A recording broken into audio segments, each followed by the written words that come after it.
आगे भी मरेंगे हम लोग। सवाल उस 6 ने, जिस पिता के आंख में आंसू था अभी, जिस बेटी के बाप को, उस आंख के आंसू को कौन पूछता? और जब ये जुर्म दब जाएगा, 1 से 2 होंगे।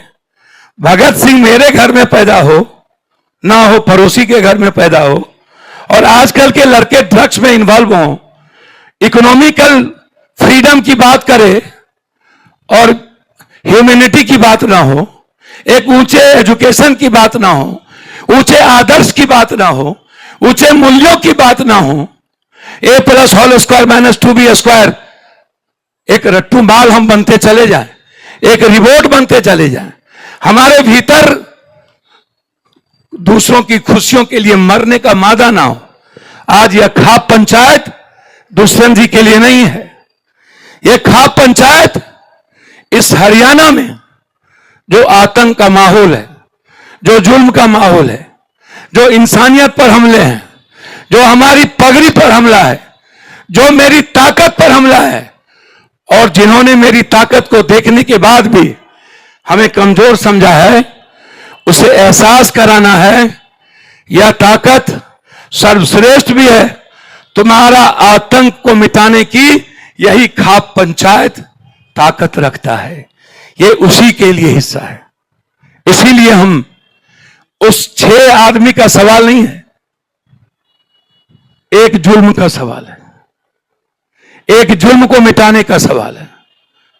लेकिन जब बात आती है छात्र की, तो आजाद हिंदुस्तान के बाद याद रखना, ST SC EBC के बच्ची 7 क्लास जाते जाते 97.2% बैक हो जाती है। 0.8% भी ST SC की बच्ची नौकरियां में नहीं है। 13 करोड़ ST है इस हिंदुस्तान में, 0.4% भी ST की बेटी सेवन नहीं कर पाई है। मात्र 0.1% इंटर कर पाई है। SC की लड़कियां आजाद हिंदुस्तान के बाद अभी तक 3.2% इंटर नहीं की है। SC की लड़कियां हिंदुस्तान में EBC है, जिसमें शाह हैं, चौधरी हैं। सही कहा हमारे अनुज ने, यहां वैश्य समाज के लिए मैं बैठा हूं। उन्हें समझना होगा कि आपके बच्चे का भविष्य क्या है। आप अपने लिए नहीं जीते हो, आप हमेशा सेंटिमेंट की बात करते हो, लेकिन अपने बच्चों के फ्यूचर की बात नहीं करते हो। आपके बच्चे अपने लाइफ की बात नहीं करता है। क्या है इस भारत में? कितनी जमीन है? हमको 9000 बीघा जमीन थी, 100 बीघा भी नहीं बचा। कितनी जमीन है किसके पास?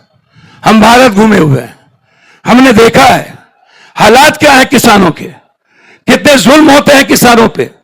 भारत में 2 वर्ग था, जय जवान जय किसान। किसान तो मिट गए, किसान तो बचा नहीं, किसान की सब कुछ खत्म हो गई। जो बचा, जिसको आपने पता नहीं क्यों बनाया, मुझको नहीं पता, जो बचा उन्होंने अमेरिका के हाथ 80% मक्का, कपास, दलहन, तेलहन अब आप नहीं दोगे, वो देगा। आप समाप्त हो चुके हो। एजुकेशन की तो बात छोड़ दो, बाजार चलेगा कैसे? जब इकोनॉमी नहीं होगी तो बाजार कहां से चलेगा? जब किसान पैदावार नहीं करेंगे, उसकी कीमत नहीं लगाई जाएगी, कैसे होगा? लड़ाई छोटी नहीं है, लड़ाई बहुत बड़ी है। बात आई, हमें एक बात बताओ, हमारे बच्चे कह रहे थे, भैया एक बात बताओ, लगभग नरेंद्र मोदी जी के आने के बाद 70% सरकारी स्कूल बंद हो गए। आपने लड़ी कभी? एक भी नेता का बेटा, पदाधिकारी और पैसे वाले का बेटा सरकारी स्कूल में पढ़ता है क्या?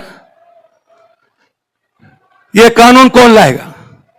मैं आप ही से पूछता हूं, जरा हमको बहुत दिल से बता दो कि नरेंद्र मोदी जी 12 साल पहले आए, 12 साल पहले, कोई एक स्कूल का नाम बताओ जिन्होंने इन्होंने निर्माण किया हो। कोई एक कॉलेज का नाम बताओ, कोई एक यूनिवर्सिटी का नाम बताओ। आईआईटी, आईएम या सरकारी स्कूल, एक भी भारत में कोई ऐसी यूनिवर्सिटी नहीं है जहां एसटी एससी का वाइस चांसलर है, जहां ईबीसी का वाइस चांसलर है, जहां जाट का वाइस चांसलर है, जहां गुज्जर का वाइस चांसलर है, जहां ओबीसी का वाइस चांसलर है। आपकी बात कौन करेगा? आपके बच्चों की बात कौन करेगा?